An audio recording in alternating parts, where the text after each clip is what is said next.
Paul, thanks for joining us this morning. How's Teddy Bishop? He missed on Tuesday due to an illness. Teddy's a lot better. Teddy obviously reported sickness on Monday morning. He wasn't able to travel. He didn't feel great. And he comes back into the squad tomorrow, which is a great boost for everyone.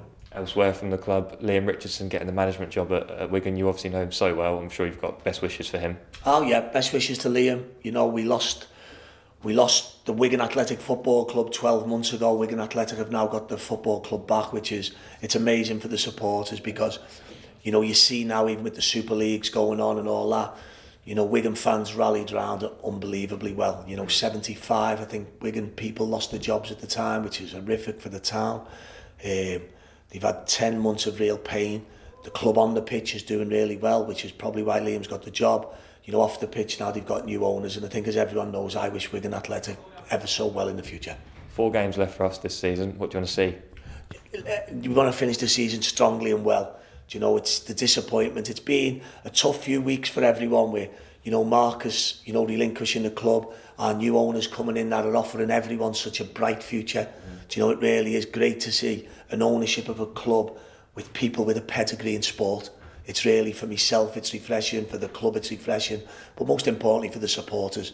You know, we have a look at what's going on with ownership nowadays in football. You have to be aligned.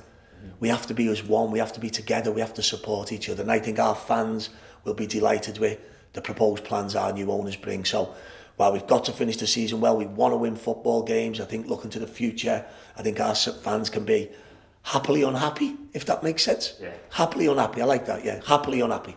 Particular focus on tomorrow. Obviously want to win, but we know the dangers that Wimbledon possess, played them 10 days ago. We've got to, you know, again for our supporters, it's a mindset of how easy we give goals away, how we don't score, how moments in games go away from us. And it's something that the manager, the staff and the players create.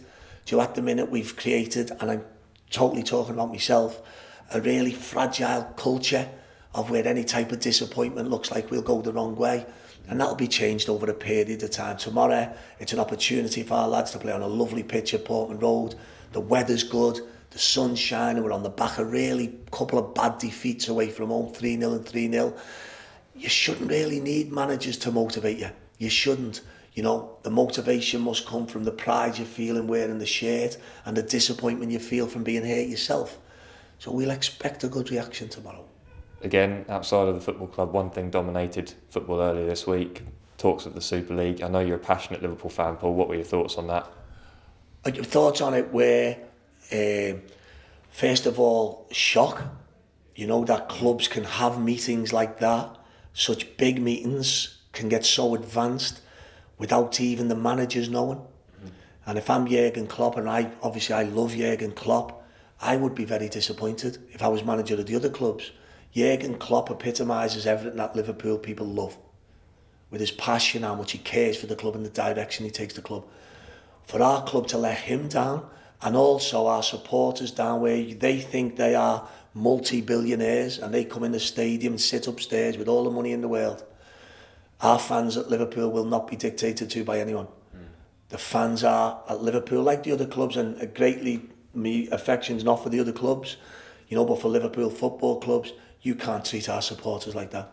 The history we have, we're very proud of, and fans not going inside Anfield would have hurt the club deeply and dramatically. I'm proud of the fans, the way they reacted, because as a supporter, of a Liverpool supporter, I was disgusted at my football club. And as a city, we're very proud, and it just shows to show you that they think they can make decisions without fan support. Isn't it great to see that they can't? Yeah. Some might say that you call it an underdog story, but the fans should never be the underdog, should they? They should be the ones in power at a club. I think the big thing for sport and for football, it shows you how it's changed. Yeah. Do you know the famous one? Even when I played, and we'd get a bit of stick at some of the clubs where the supporters would say, "I pay your effing wages." Well, historically now, that's gone.